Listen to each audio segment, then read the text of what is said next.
My name's Caitlin Howe. So this is my work. It's called Sensory Den, and it's based on the sea because I find it very visually stimulating. And it's a tent and two pieces inside which you can touch and experience the textures of the sea. If you want to follow me on Instagram, it's Caitlin RJ Howe. Hi, I'm Jay Pyrite, and I have some work showing at the Elysium Gallery in Swansea.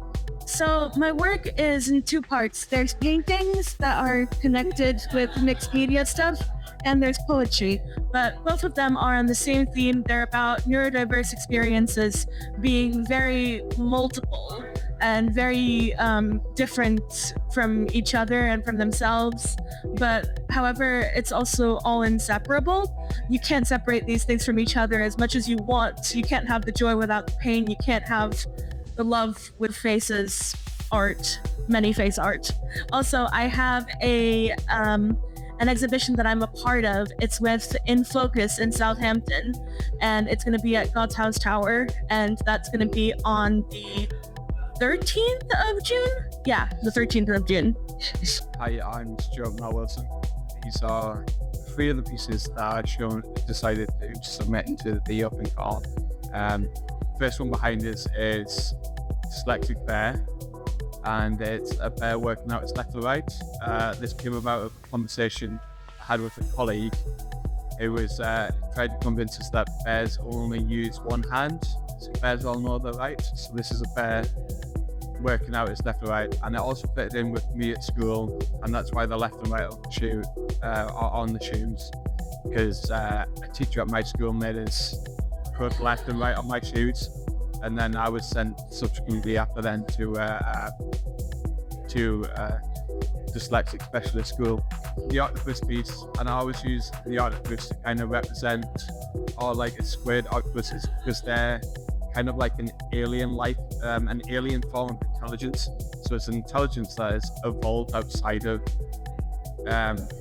like kind of, if we look at evolutionary paths, there was 4 ways separate as alien as we can get, and they're still quite an intelligent being. It's not like a mammal like a dolphin or a seal, which have memory skills that are more advanced than humans. Octopuses and, well, insects are really, really alien to us. So it's like kind of, it's that other intelligence. And then the hammerhead is really, yeah, it's actually quite a shy, timid creature, and when you will know. It's kind of about that level playing field. Don't overly explain my work. There is philosophical ideas behind there. The whole narrative idea behind the work is kind of deconstructionist and understanding, because of my own relationship with dyslexia is my own relationship with language. So all these kind of works do kind of talk about my relationship with language, whether or not that being spoken or the wider like audience language. My social media is Instagram is Stuart_Mel_Wilson. I also run a gallery, which is a gallery that's run by neurodiverse people, and that is neuro_arts UK. So I created this piece inspired by her bears, the word you speak, the house you live in. So it's all about kind of the kindness you show to yourself and radiate out to others, and you need to stop and kind of take heed and look after yourself before you kind of look after others. So to me, it's about radiating joy and kindness, but it was about that kind of message to my inner child. It was what I would have told myself as a younger girl with ADHD. I got kind of diagnosed at 43 last year, and there was kind of navigating that grief and shock and kind of shame, and almost like I already knew that the world wasn't made for me in the same way, so I kind of created my own world. I've got this lovely memory of me and my grandma Miguel, and it's House in 88 and my sister and my mum, and we kind of created this like safety, this world, this sanctuary, and it was all out of blankets and pillows, and it was just like on his dining table, so we just kind of constructed these dens, And I would just live in those spaces and create these worlds. And I just felt the most happiest and the most joy then. So I just wanted to take myself back to that and transport other people to that time. It was also really important to be sustainable with this piece. So I've kind of gone back to quilt making, which I've really enjoyed, and slow stitching, that sense of kind of stopping, restful making, mindful making, using lots of colourful stitches within it and showing the imperfections as well. So especially in the fabric. So it's all my old clothes and my old scarves. I've got many, so collected over time, and I love prints. My friends call me Prints the theme. So there's lots of patterns on the quilt. And I've just kind of mixed it all together and just gone really bold, bright and colourful. There's the quilt, and the quote is kind of stitched into it as well. And then I remember the kind of crochet blankets from my grandma, from Nana Bell. So I kind of used those. I've recycled and repaired lots and kind of pieced together old ones as well. And then within the piece on the roof, you'll see there's kind of little hidden messages, like kind of own your magic. You know, there's kind of inner messages there. They're quite sweet. They're quite kind of, it takes me back to childhood and making the little bracelets. So there's all hidden messages within it as well.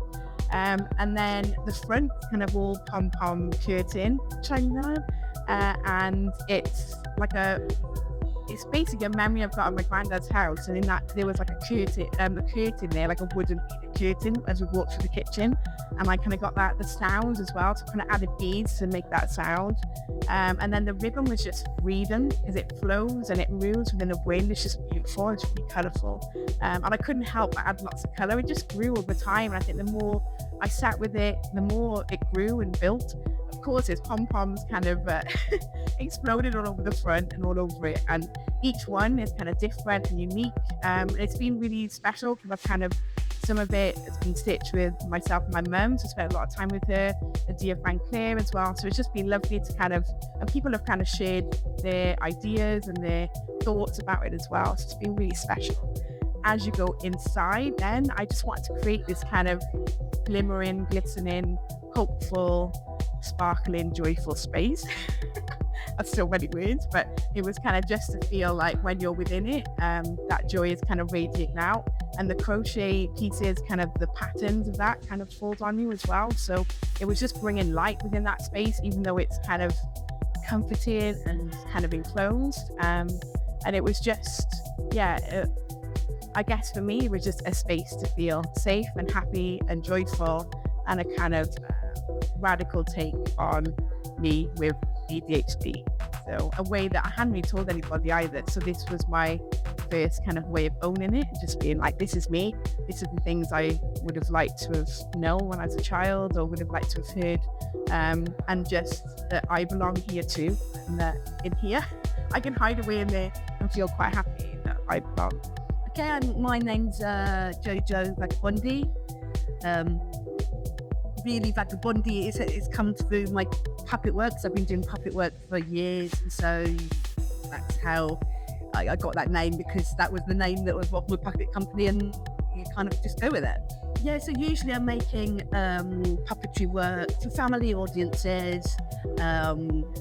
They can occasionally be a bit dark or a bit scary, but generally there's a lot of fluff, there's a lot of humour, there's a lot of light.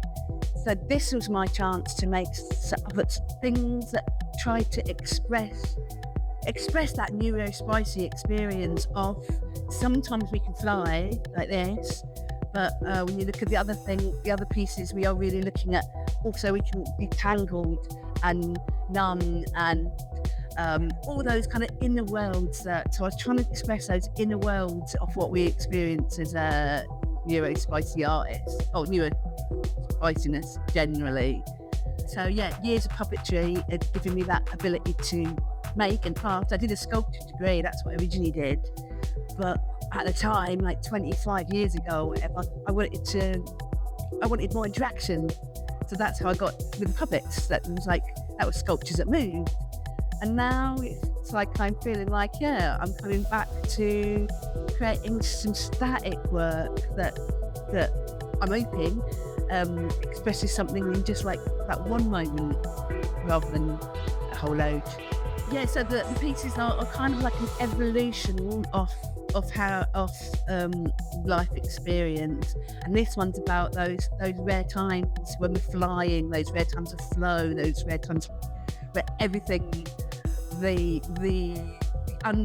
tangled becomes untangled, and everything is flowing in its ways, and we might only just get that just a little bit, but I think that the neurospiciness definitely has wings that can kind of luckily right above it.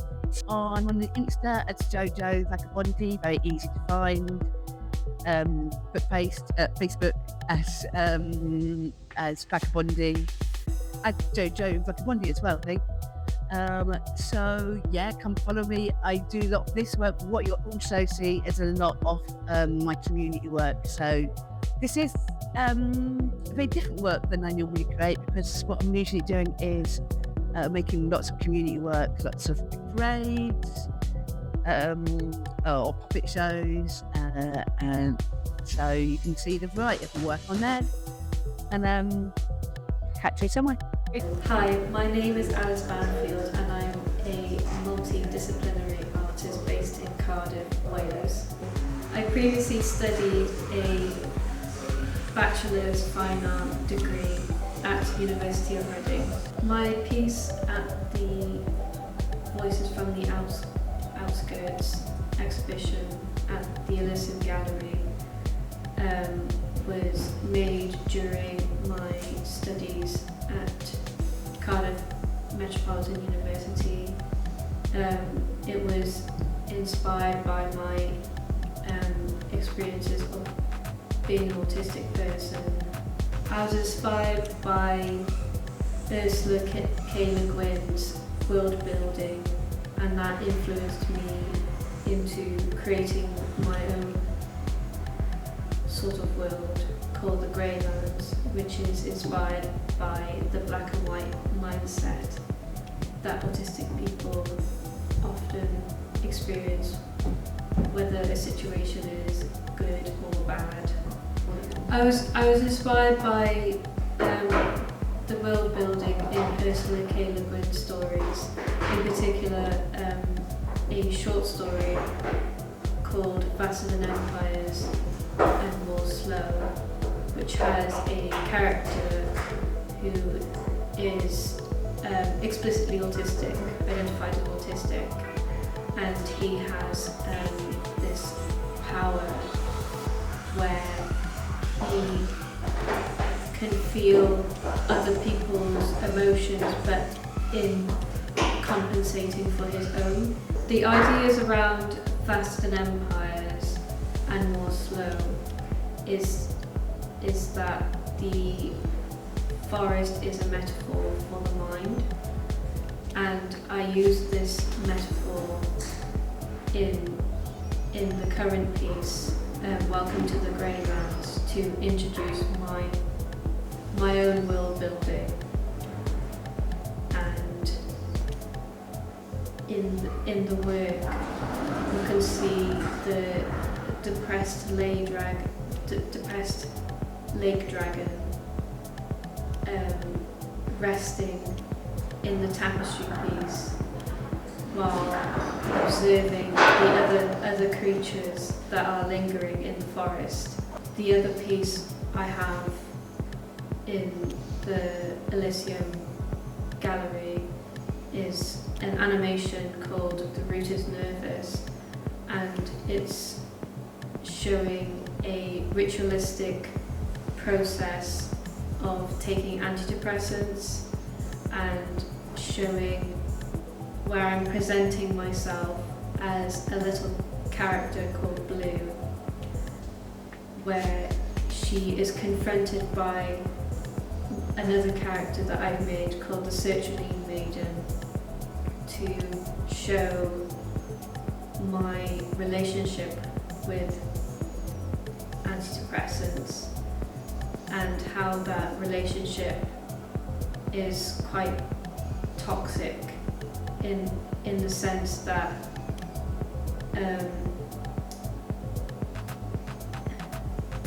that it's almost like dealing with the devil, that in exchanging my anxieties, she returns the feeling of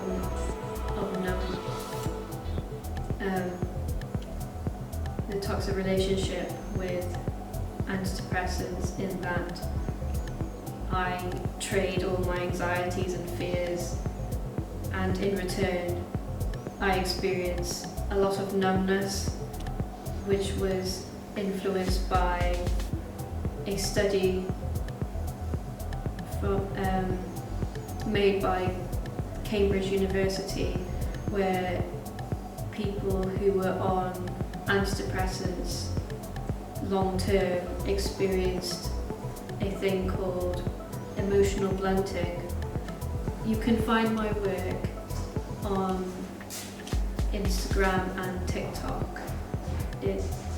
My username is @Banfield, Banfield, AEC, and I have a website,